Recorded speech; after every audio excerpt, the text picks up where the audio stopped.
and welcome to Book Buzz, brought to you by the Peters Township Public Library. I am Miss Shannon. And I'm Miss Linda, and we are here to give you information for the first part of April of things happening in the Youth Services Department. Yeah, here we are. It's going to be a busy time of the year. As always, we say that every month. We say every month we say, and when we're putting it together, we think, oh, we really maybe don't have so much going on, and then by the time we're done figuring it all out, we're like packed with stuff. It was a little bit different than a normal April because of how Easter fell this year. So we hippity-hoppity our bunny hop. Yeah, we did. In March. Yeah, really super busy. And then what's going to happen is this is just going to roll right into summer. Ugh. I'm sorry. But you know what? If summer would happen, say next week, we would be pretty much ready. It's true. Don't you think? True. We do have a lot of cool stuff. Yeah, we have a lot summer planned. So stay tuned for that. We're not going to talk about that today. No. We're going to keep some things, Yeah, no spoiler alerts. Yeah, no spoilers. I promise. That's right. No, I just want you to know that that's how far ahead we plan. Yeah, a lot of adventures happening this summer at the library. Yes, a lot of adventures. All right, Miss Adventure. So what are we going to do? All right. Yeah, well, we're skipping that one. Oh, okay. So spring has sprung at the library, and we have some fun spring programming coming up. Our story times run on a seasonal schedule. So we are just into our spring session now, and that will run to about mid-May. It usually wraps up sometimes around Mother's Day. I think it's the week after that this year. And then we break until we start our summer reading program up, which starts in June. So we have, the kids are off school though the whole first week of April because of their spring break, so I hope you're all enjoying it, but what better place to enjoy your spring break than at the library? We'll be there waiting for you. We'll be there waiting for you. So although Easter has happened, we're moving into spring break, and we have our very popular Mario Kart tournaments coming up on April 5th. Yes. That's a Friday, so there's no school, spring break should come. So we do that in sessions by the grade level. So we have our first to third graders will come from 10:30 to 11:30, our 4 through 6 from 12:30 to 1:30, and then our high school, middle school 2:30 to 3:30. Registration is required. The program does fill up, especially for the younger kids. It tends to be very, very popular. So we look forward to that. And we will be launching a brand new program called First Steps and First Stories. My handout's nice and wet because it's pouring down rain outside today. And this is brand new that we are going to start and just kind of see what happens with it. We get a lot of requests for people that want us to do programming on the weekends or the evenings for our working families. So that was kind of what stemmed this. It is kind of branching both our Mother Goose story time and our toddler tales together. So it is a wider range of ages of kids. Looking at like 1.5 to 2.5-year-olds, so like not quite preschoolers, but more of like all toddlers. And that's going to be the first Saturday of the month for sure in April and May, and we'll kind of see how it takes off from there. Cool. So we're looking forward to that. That will be going on April 6th. So registration is required. And then immediately following that, the busy day, that is cool. We will have our Teen Choice Book Club and Pizza. The teens requested to read We Were Liars by E. Lockhart this month, which is exciting because this book is one, a lot of teen books tend to be very trendy, right? So they're very popular for, say, 2 years, and then they're not really popular anymore. Like Divergent was huge for a while, and people don't talk about that too much anymore. Yeah. This one's kind of holding the test of time. This has been out for almost 10 years now. Wow. And it is it's definitely good for fans of the Inheritance games because it has to do with a lot of,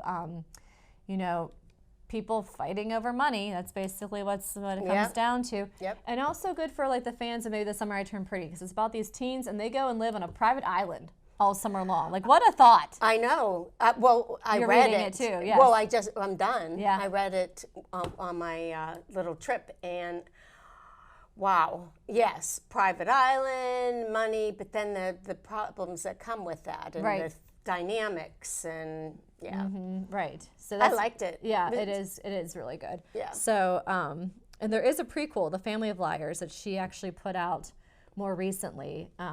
So if you liked the We Were Liars, you can go back and read the prequel. That's a little bit, I think that only came out within the last year or two. Oh, wow. So we'll be discussing this while eating pizza because all book discussion is made better with pizza. Of course. Now, here's my question for you. Because you said the book is like 10 years old, do you About that. I want to say 20. So you said that that's happening again, as why the teens thought of it? It's 2014, so yeah, it is 10 years old. It's just that the popularity never faded away. Okay. And so I think that they had maybe heard about it, because obviously 10 years ago, all the teens weren't teens yet, so they wouldn't have been reading that. Right, and true. then, but it just the popularity continues. Huh. Kind of like the Hunger Games, that's still really popular. Yeah. You know, Harry Potter's always going to be popular. Yeah. So, and it has a map. Oh, I love a good map in a book. Oh boy, and they do. They live They this live island. on this private island, and like, you know, they all have their own. Each sister has their own house, and then the grandfather has this McMansion right there in the front of the island, and yeah, and tells you who lives where. That's pretty cool. Of course, they have their tennis courts. Yeah, it was good. Yeah, and so it's definitely, and there is a big plot twist that I remember when I first read it. I was like, whoa, didn't see that one coming. Yeah. That's the only thing you told me when I grabbed it to read on my That trip. had a big You said, plot twist. there's a little, bit of a twist in there. And I went, yeah, I think I just got to that. Just got to the twist. Yep. So, very good. very good book. Yep. All right. So, we are moving on. Oh, so we're bringing this back. We haven't done it in a while. Pre-COVID, I think, because of...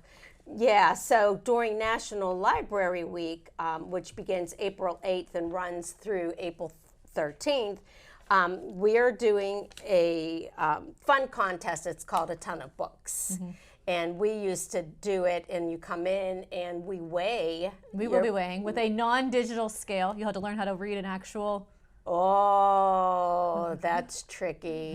That's right. You actually put it on like one a of food those where scale. the thing goes like this, right? Okay, so we weigh your books as you check them out. And we keep going and going and going until we reach a ton of books. And at that point, what do? Give away a basket of just goodies. what we like we to love do. Yes, we do. We love to give away a good prize basket. We do. It's kind We of our do. So thing. how do they get the prize? They get tickets for every pound? Yes. So I remember like years ago when we did it, like the kids would go and try to find like the biggest books to check out. Yeah. Which is that's strategy right there. That is. You know. But so they take their their stack of books, and they'll sit it on the scale and so say that's 4 pounds, and we'll give them 4 tickets that they'll write their name on or whatever, and then we put them in for the raffle to win the basket. So I'd like to check out the Webster's Dictionary, please, or Encyclopedia A through I feel like D. the tweens that get really excited, that they're the ones that figure out that strategy. Yeah, well, but they're also not necessarily surprised. checking out necessarily the amount of quantity of books as like the younger kids that are reading like 10 picture books in a week. That's a lot of true. The older kids are only going to get through 1 or 2 books a week. That's true. You know, so. Yeah, so it takes the little ones a lot to get 1 and pound. it's books only. We don't. This isn't necessarily probably an issue too much anymore, but we do not weigh media. Yeah, like people right. used to try to check out a bunch of DVDs and right. stuff. Well, So we stopped that. books only. Yeah. On a non-digital scale. So. You're so tough. I don't know. And we somehow we have like a collection of those. Like we have like 3 of these scales. Do which we? I don't know why. What but the heck? maybe we were just like people kept donating them to the library, thinking what else Weighing needs fruit or one. something. Yep. Okay. So, but that was exciting. Yeah, it is. In the meantime, excuse me, we are hosting the 2024 PTPL Writing Contest, and I think I may have sent this in, but not sure. The writing I think you contest. need more info. That's What? why I gave it to you so you'd have more info. Oh, okay. Oh, I thought you wanted me to show it. Oh, see, there we go. All right, so now I can read the info off the thank you. Entries are accepted March 15th through April 15th, so you still have time. And you can get online, excuse me, for the form and the rules. Winners will be announced at a May 7th reception. And I remember them setting up the reception last year. Oh my gosh, that was honestly one of the nicest events we had last year. It was. I wasn't part of it, nor was I invited. You're never not invited. Really? Aren't you judging this year? I am judging this year. Maybe a little, because then like right around that time frame is when I go away. Oh, maybe some early So entries we'll then. see. I'll try at the beginning. But anyway, walking by the room and how they had it set up so professionally, and I hear it was wonderful. Miss Beth acknowledged every single participant, whether they won or not, and had like a little words to say about each kid. So it was really a great way to make every student that wrote feel very acknowledged and special. It was very powerful. It was really well done. That is well done, because everybody, regardless of if you won or not, you've taken the time to do this. And I know there are, I don't know how many are coming in, but I'll bet there's a lot. There were quite a few. Yeah. Quite a More few for last tweens time. than for teens, but there was a decent turn. So enough that warranted us to do it again, for sure. Oh, yeah. That's so cool. All right. So that was us. Yeah. All right. Oh, well, this is going to be really fun. I was going to bring glasses, but I heard the Peters Township Public Library doesn't have any solar glasses, eclipse glasses to give away. No. Right? So I wasn't even able to bring a pair here. But if you go to... Okay, maybe I would have been able to, but I forgot. All right. No, but we will be giving away solar eclipse glasses at a viewing party up here by the high school, up in the park. On that day, it's Monday, April 8th. The event is from 2 to 4. And if you come up, you will get a pair of glasses to get you all prepared to see the solar eclipse. I think that's going to be really, really cool. Yeah, and it's not happening again for another 20 years or I something. know. Oh, Auntie Anne's pretzel truck is there. What more do you want? Yeah. Oh, That sounds great. Yeah, Games it on the is. Great Lawn. Give you something to eat. You can hang out. You know what? I'll bet there's going to be a lot of people. Well, these glasses are hard to come by. So if you want to get them, if you come to the event, they are free. Yes. And Come to the event. The event is free as well. So as long as supplies last. Yeah. Yeah, we have a decent amount to give away, though. We do. And yes, the society that we got them from was quick to put a note out, or we got it through an email saying that they are totally out of them. Don't order, don't try to order, gone. So we are very fortunate that we thought ahead of the game, and we are ready for the viewing. Yeah, that's so cool. It is cool. So I'm excited. Yeah. And now that you reminded me about the pretzels, Auntie who? Auntie Anne's. Yeah, them. All right. They're the ones. Oh, I love their pretzel dogs. Oh. What is that? It's a hot dog and a pretzel wrapped around it. Really? Yeah. Oh, no, I didn't. I didn't know they did that. I just thought they dunked them in cinnamon or something. They do that too. Yeah, that's Just the only telling ones you, I if you know. have if you have a chance to get pretzel dog, highly recommend. I'm not getting any money from Auntie Anne's by saying that, unfortunately, but if they would like to, or complimentary pretzel dogs for that free promo. I'm getting the pretzel with the cinnamon, and I'll bring you back a pretzel dog or whatever it's called. All right, so next we're gonna skip the pretzel dog conversation and move right on to chess. Our chess program, Chess with the Champion, I just want to make sure, excuse me, that I have the date right. Tuesday, April 16th at 6:30 with Mr. G. We have a new, I guess. Chess instructor. Yeah, instructor. I was going to call him something else, but it still would have been nice. And his name is, what? He's a good guy, Mr. G.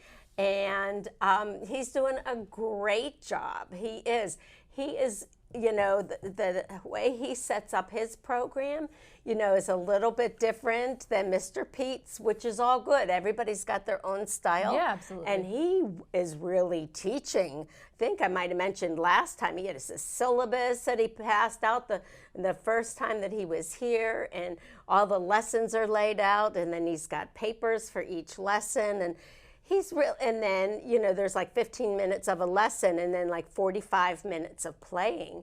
And the kids are loving it, of course. I love that. That's so great. Once again, filling up. Oh, So yeah, we always love does. it. Nice guy, stepped up to the plate when we lost Mr. Pete. He just decided to retire on us. Yeah. So can you imagine? After all of those years, he's moving on. I guess he wanted to kind of slow things down a little bit, which I understand. All right, then Monday, April 25th, right after school, so it's about 4 o'clock, is my tween book club. And we are going to be reading for April. Now, let me explain this for a minute, because for March's tween book club, we read What is a Solar Eclipse? You know, one of those what is books. Now, it's about a 15-minute read, you know, even if you look at all the pictures of the things. But obviously I had them read it for a reason, because they're going to be ready for the eclipse.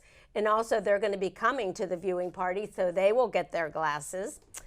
Then I thought this was fun, by Wendy Mass, Every Soul a Star, and it is based on 3 strangers that are totally different. They come together to view a beautiful and rare solar eclipse. So I thought this is a wonderful way to follow the solar eclipse.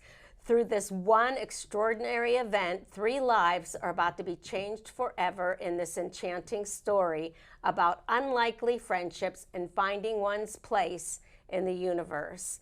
So I thought this would be a nice follow-up. So we go from a 15-minute read, you know, which is cool, and then we get into...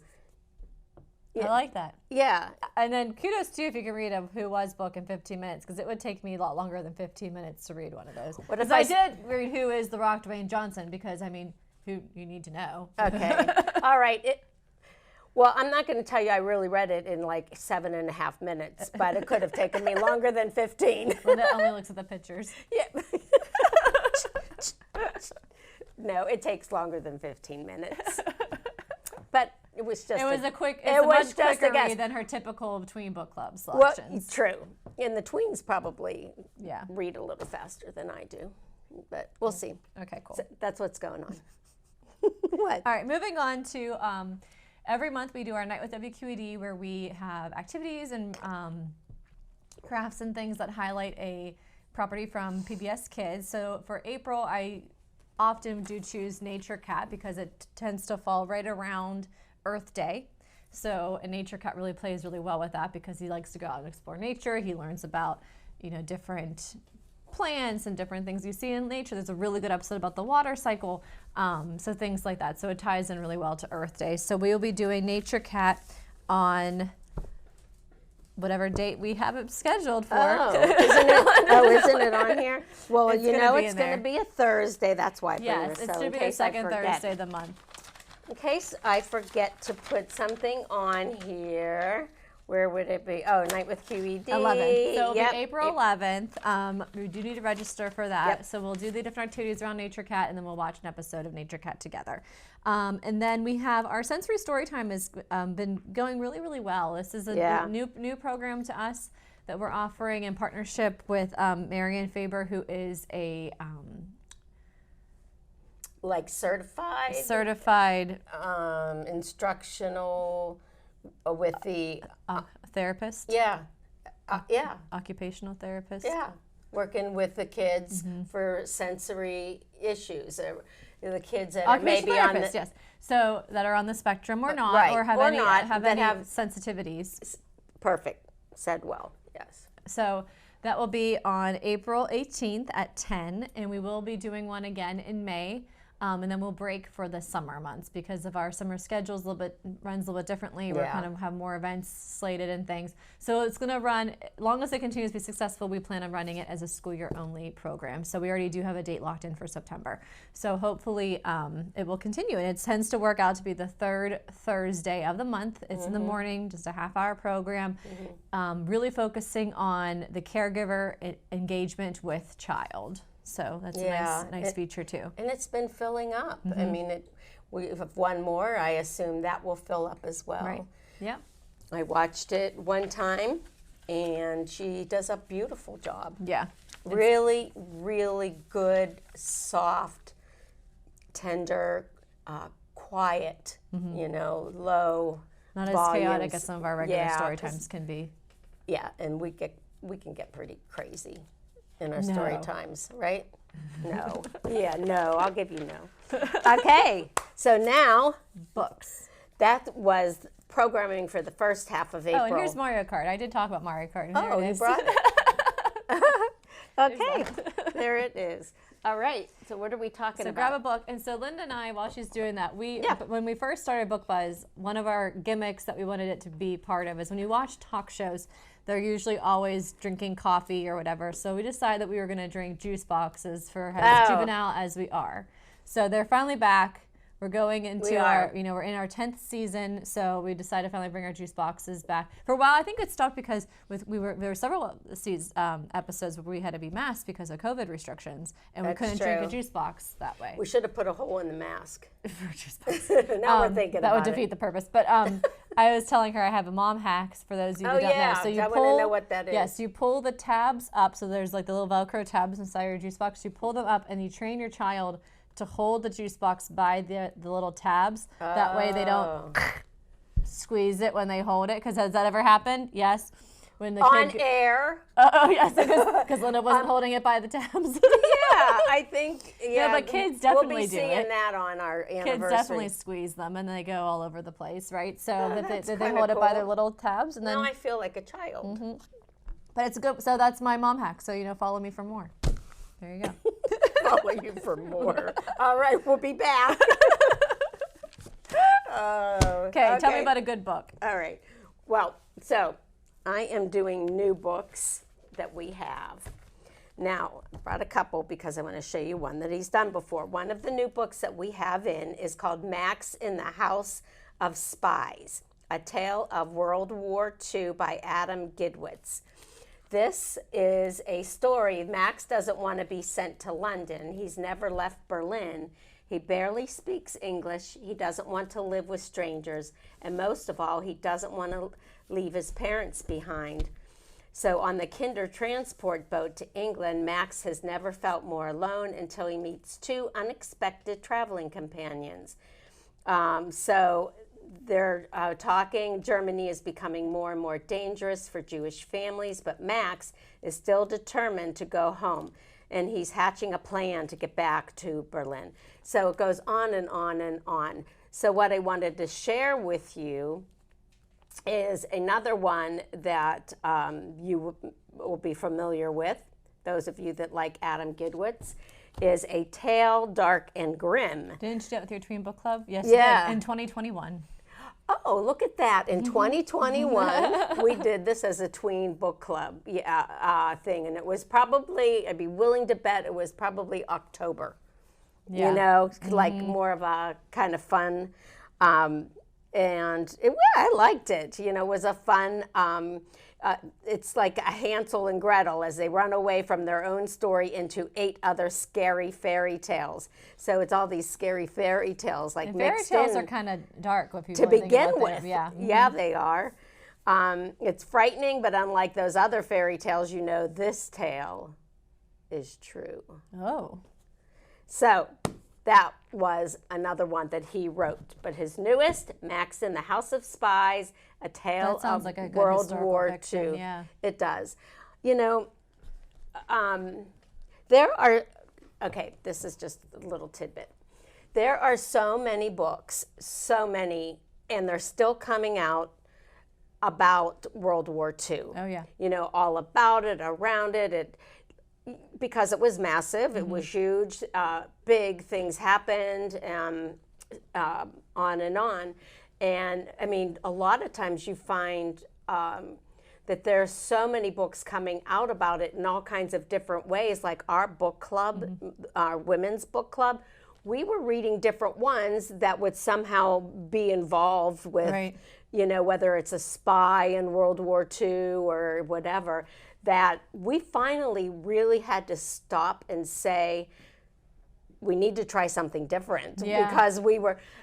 Especially when you get to all the Holocaust books, that can be too heavy after a while. Yeah, it does, and it's hard, it's sad, and there's a lot. Honestly, I've learned more from reading historical fiction, because you know the author is doing the research, so although it's fiction, there is a lot of truth to it, than I ever learned in a textbook. Sorry to my high school social studies teachers, but like I feel like because they bring in really small stories or aspects of that event that really aren't going to be taught. You know what I mean? Like they're going to teach like the headlines and the big things, but then like they fill in the details. Like we read a book in my book club about like women that were like, you know, fighter pilots that you don't really hear about that, that kind of stuff. So, all right, real quick, because we are running out of time. This is the Prince Award for this year for YA. The Prince Award is given annually by an award committee that selects a book. It is for the top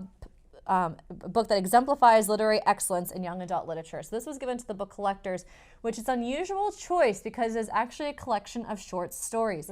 The author A.S. King edited it, and she put out to authors that she wanted them to write stories about collections.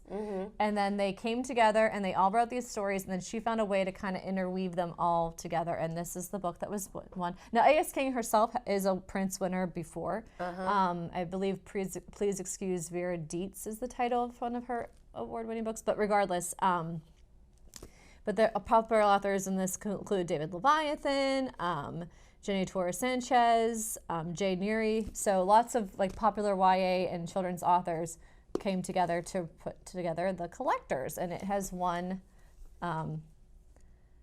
It's like the one quote is, "I collect weird ideas, I collect weird stories, I collect weird questions. I write them on sticky notes and display them on my walls. For a few months, there was a blue sticky note above my desk. Why do we collect things?" So that's kind of what sparked her to kind of pull this together, and she was the editor of it. And so that is the book of the year, The Collectors. Good for her. Yeah, that's great. I hope it goes out. That's an unusual...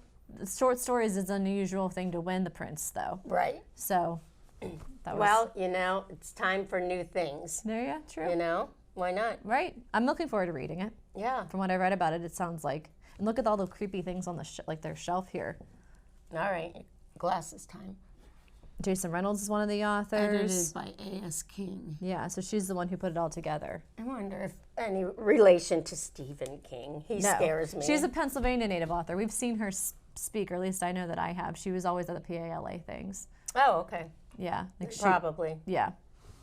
So. Very good. All right. That's awesome. Well, we will see you next time for more things going on in April. We get to toast with juice boxes. Yep. She's got her tabs ready to go. All right. Thanks, Mom. See you next time.